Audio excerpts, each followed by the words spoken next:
Matius 11 ayat 16 sampai 19. Dengan apakah akan kuumpamakan angkatan ini? Mereka itu seumpama anak-anak yang duduk di pasar dan berseru kepada teman-temannya, "Kami meniup seruling bagimu, tetapi kami tidak menari. Kami menyanyikan kidung duka, tetapi kamu tidak berkabung." Karena Yohanes datang, ia tidak makan dan tidak minum, dan mereka berkata, "Ia kerasukan setan." Kemudian Anak Manusia datang, ia makan dan minum, dan mereka berkata, "Lihatlah, ia seorang pelahap dan peminum, sahabat pemungut cukai dan orang berdosa." Tetapi hikmat Allah dibenarkan oleh perbuatannya. Selamat malam, saudaraku, berkah dalem. Kembali lagi dalam acara Remas STMJ, Renungan Malam Singkat Stella Maris Jepara.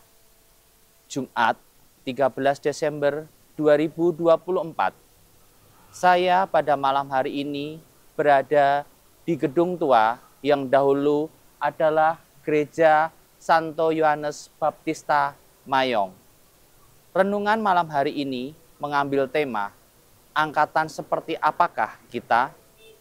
Saudara sekalian, dalam perikop tadi diceritakan bagaimana orang-orang bisa dengan mudah berkomentar sesuka hati, dan mulut mereka bagaimana mereka berkomentar jahat, bahkan sampai menghakimi cara hidup Yohanes Pembaptis dan Tuhan Yesus di zaman itu. Ia tidak ada bedanya dengan zaman sekarang, saudaraku, apalagi dengan adanya teknologi media sosial yang semakin memudahkan kita untuk melihat dan menilai orang lain. Berkomentar dengan jari kita pada apa yang kita lihat di media sosial. Hati-hati, kita sering tidak hanya menilai orang lain, tapi tanpa sadar kita pun bisa menilai Tuhan dengan semau kita. Kita bisa menilai positif juga negatif. Kita bisa berkomentar positif juga negatif. Itu semua ada pada kendali kita.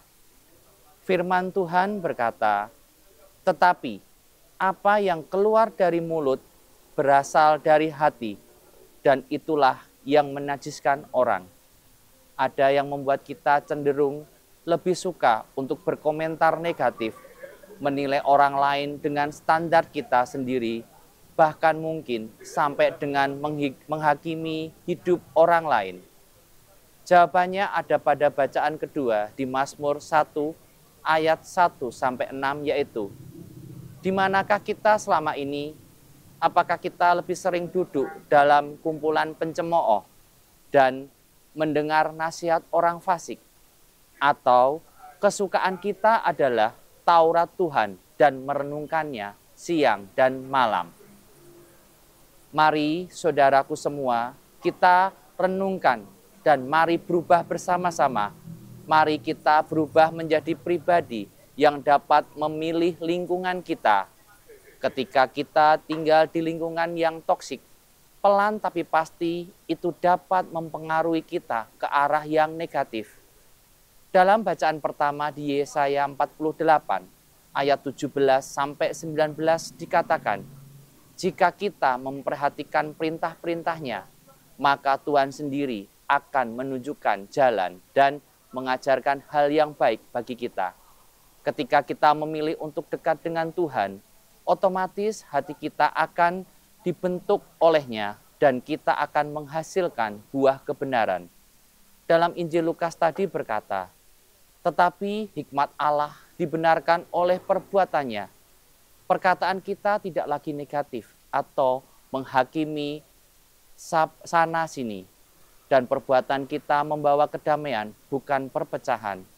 Kita menjadi angkatan pembawa damai, seperti yang Tuhan Yesus ajarkan. Semoga Tuhan menolong kita dan memberikan kekuatan kepada kita. Amin.